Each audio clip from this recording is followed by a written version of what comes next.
ఈరోజు మనం ప్రముఖ కవి చిన్ని నారాయణరావు గారితో చిరు పరిచయం తర్వాత ఆయన చేసే కార్యక్రమాల గురించి కొన్ని వివరాలు తెలుసుకుందాము. చిన్ని నారాయణరావు గారు ఆడిటరు, మంచి కవి, తర్వాత చక్కటి సేవా కార్యక్రమాలు అంటే కవులకు కానీ బహుమతులు ఇవ్వడము, అవార్డులు ఇవ్వడము, ఇలాంటి సేవ చేసే ప్రముఖ కవి చిన్ని నారాయణరావు గారికి నమస్కారం అండి. నమస్కారం అమ్మా. ప్రత్యేకంగా మీరు కళారత్న మీకు వచ్చినందుకు, అది ఆంధ్ర ప్రభుత్వం తరఫున చంద్రబాబు నాయుడు గారు మీకు ఇచ్చినందుకు మరొక్కసారి మీకు అభినందనలు తెలుపుతూ, మరి ఈ అవకాశంగా మీరు మంచి కార్యక్రమం నిర్వహించదలుచుకున్నట్టున్నారు. మరి ఇప్పుడు ఈ నెల మీరు చేసే కార్యక్రమం ఏంటో మాకు తెలియజేస్తారా? తప్పకుండా మేడం. ఇక్కడ నా ఫౌండేషన్ చిన్ని నారాయణరావు సాహితీ ఫౌండేషన్ పేరు మీద ఇది 3వ సభ, అక్షరోత్సవం అని పెట్టాం పేరు. ఇది 3వ సభ. మే 10వ తారీఖు ఈ సభను నిర్వహిస్తున్నాం. ప్రతి సంవత్సరం ఒక అత్యున్నత శిఖరాలను అందుకున్నటువంటి ఒక కవికి సత్కారం చేస్తూ, దాంతోపాటు మరో 3 కవులు, నన్ను తీర్చిదిద్దినటువంటి 3 వ్యక్తులు ఉన్నారు.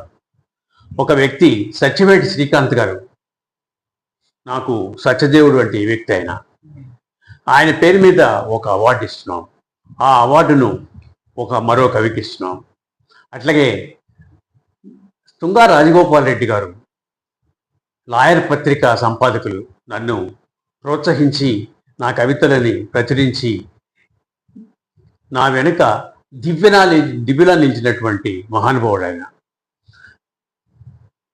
మరో వ్యక్తి నాగవైర కోటేశ్వరరావు గారు, నన్ను బాగా ప్రోత్సహించి నా పుస్తకానికి, ఆయన తొలి పుస్తకానికి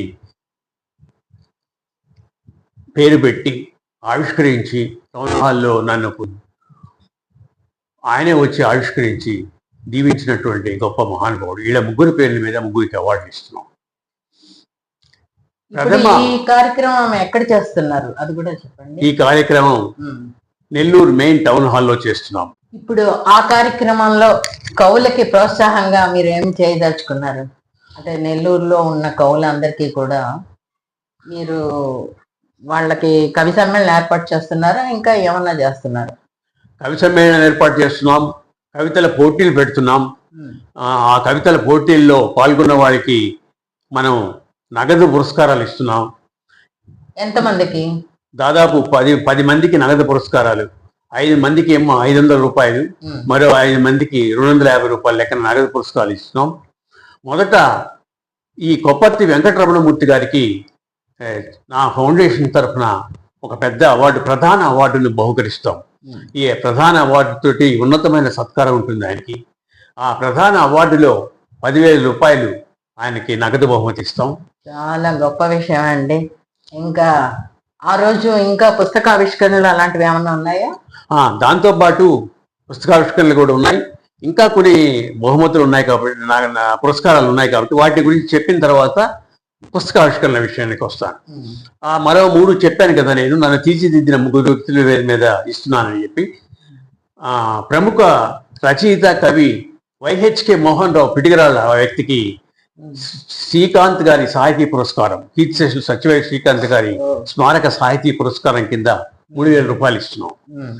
తర్వాత తుంగా రాజగోపాల్ రెడ్డి గారి స్మారక పురస్కారాన్ని మద్దూరు శ్రీనివాసులు గారు, ప్రముఖ కవి, పాత్రికేయులు, నా మిత్రులు మద్దూరు శ్రీనివాసులు గారికి ఈ పురస్కారాన్ని ఇస్తున్నాం. 3వ పురస్కారాన్ని గంగవరపు సునీత, ప్రముఖ కవయిత్రి, చిలకలూరుపేట వాస్తవ్యురాలు, ఆమెకి బహుమతిగా ఇస్తున్నాం. ఈ 3 అవార్డులు అంటే ఒక్కొక్కరికి 3,000 రూపాయలు, అంటే 9,000 రూపాయలు, 10,000 రూపాయలు ప్రధాన అవార్డు. ఇక్కడికి 20,000 రూపాయల అవార్డులు మనం దాదాపు ఇస్తున్నట్టు, పిల్లలకు కూడా కలిపి అంతా 20,000 రూపాయలు అవుతున్నాయి. 20,000 రూపాయల అవార్డులు మనం ఇస్తున్నాము. గొప్ప సాహితీ సేవ అండి నిజంగా. దాంతోపాటు మనం టౌన్ హాల్లో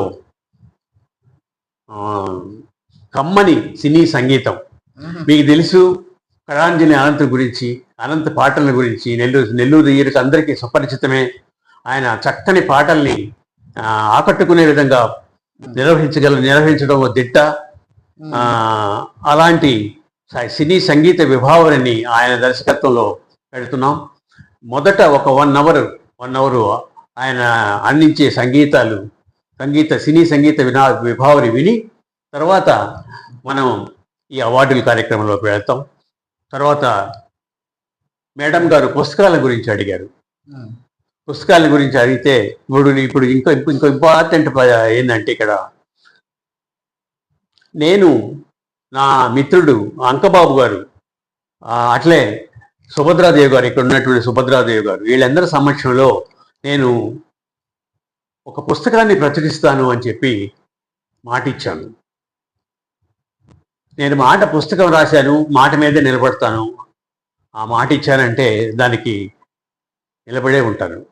అందుకే ఆ అక్షరోత్సవం అనే పేరుతోటి ఆ కవితా సంపుటిని నేను ఈరోజు కార్యరూపంలో తీసుకొచ్చి పుస్తకాన్ని తీసుకొస్తున్నాను. ఆ పుస్తకాన్ని ఇక్కడ ఆవిష్కరిస్తాను. ఈ సాహితీ సేవ చాలా అద్భుతంగా ఉంది. అందులో ఎవరెవరి కవితలు ఉన్నాయి, ఎంతమంది ఉన్నాయి?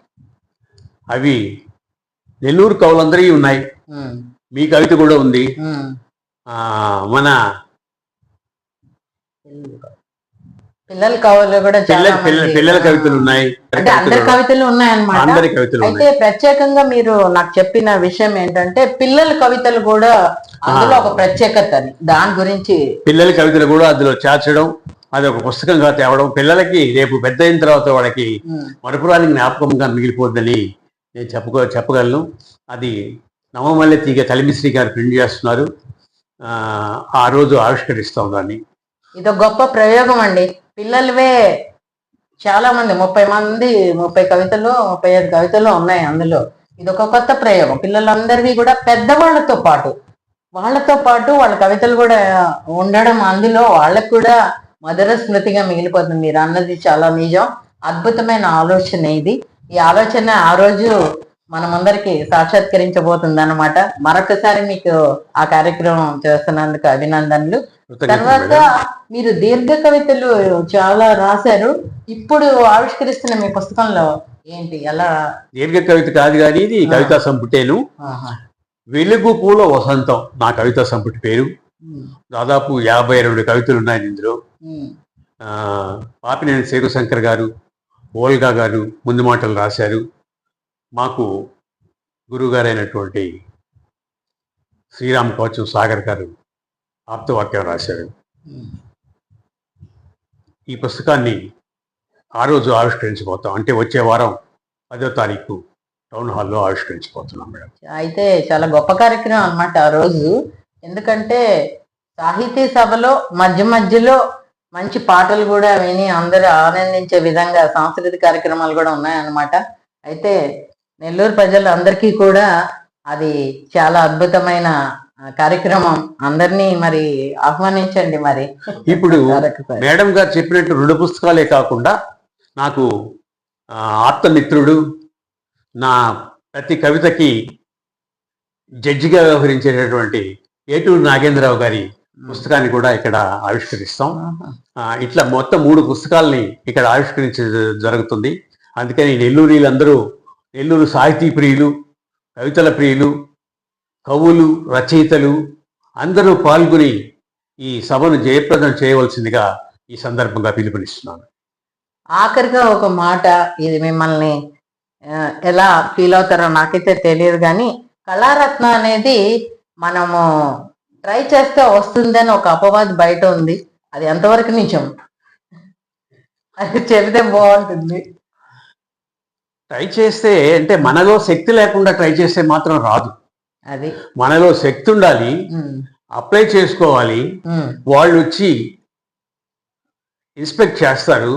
వాళ్ళు ప్రతి దశలో ప్రాథమిక దశ నుంచి చివరి దశ వరకు స్క్రీన్ చేస్తారు. మొదటి దశలో సెలక్షన్ కమిటీ ఉంటుంది. ఆ సెలక్షన్ కమిటీలో 2 పేజీల నా బయోడేటాని పరిశీలించారు, నా మాట పుస్తకాన్ని పరిశీలించారు. అది ఆ విధంగా మాట నాకు పెద్ద కీర్తి తెచ్చిపెట్టింది. మాట అనే పుస్తకం 100 పేజీల పుస్తకం మాట మీద రాయడం నెంబర్ 1 ఆఫ్ ఇట్స్ కైండ్ అని చెప్పేసి ప్రముఖ కవి శివారెడ్డి గారు అన్నారు. ఇక్కడ ఈ తెలుగు భాషలోనే కాదు మరి ఏ భాషలో కూడా మాట మీద ఇంత విస్తృత స్థాయిలో కవిత్వం రాలేదని శివారెడ్డి గారు అన్నారు. మీ గుండె దీపం కూడా చాలా మాకు కూడా నచ్చుతుంది. అది అది చాలా పేరు వచ్చింది. మరి దాని ప్రత్యేకత ఏంటి? గుండె దీపంలో వివిధ రకాల కవితలు ఉన్నాయి. రైల్లో మనకు అమ్మేటటువంటి వ్యక్తి మనకు టీలు బిస్కెట్లు కూల్ డ్రింక్స్ అమ్మేటటువంటి వ్యక్తి వాళ్ళ బాధల్ని వర్ణిస్తూ కొన్ని కవితలు రాశాను. ఇట్లా నేను తీసుకున్న ప్రతి సబ్జెక్టు కొత్తగానే ఉంటుంది. సబ్జెక్టులో కొత్తదనం తీసుకురావడమే నేను కొంచెం ప్రత్యేకంగా దృష్టి పెడతాను. కాళిదాస్ పురుషోత్తం గారు ఆ కవితని చాలా ప్రశంసించారు. ఎప్పుడు అడిగినా కూడా అదే చెప్తారు ఆయన. నా గుండె దీపం ఒక నిజంగా నా కవితా దీపం. అబ్బా, నిజంగా చాలా గొప్ప విషయం అండి. ఎందుకంటే కళారత్న అయితే ఊరికనే రాదు. దానికి తగ్గ ఆ వర్త్ అనేది కవితల్లో ఉండాలి. సాహిత్య సేవ ఉండాలి. తర్వాత అనేక కార్యక్రమాలు సాహిత్య కార్యక్రమాలు చేస్తూ ఉండాలి. ఇవన్నీ కూడా ప్లస్ పాయింట్లే. ఇవన్నీ ఉండి ప్రతిభ ఉంటేనే వస్తుంది. అది ఆ దిశగా యువత కూడా కృషి చేయాలని కోరుకుంటూ, చిన్ననారాయణరావు గారి కవిత్వంలో ఒక స్పెషాలిటీ ఉంటుంది. ఎప్పుడైనా మనం ఒక కవిత చదివితే అది చిన్ననారాయణరావు గారు రాశారు అని కూడా మనం చెప్పగలగా. అంత క్రియేటివిటీ, అంటే అంత సొంతంగా ఆయన ఆ పదజాలం కానీ అవన్నీ కానీ తీసుకునే సబ్జెక్టులు కూడా అప్డేట్గా ఉంటాయి. సొసైటీలో ఉన్న సమస్యలు అప్డేట్గా తీసుకుంటారు. సో ఈ కార్యక్రమాన్ని అందరం కలిసి జయప్రదం చెయ్యాలి, చేస్తాము. మరి గొప్ప గొప్ప కవులు అందరూ వస్తున్నారు కాబట్టి ఈ కార్యక్రమం చాలా అమోఘంగా జరగాలని కోరుకుంటూ మళ్ళీ ఒకసారి మీతో మరోసారి ముచ్చటిస్తాం. Thank you madam.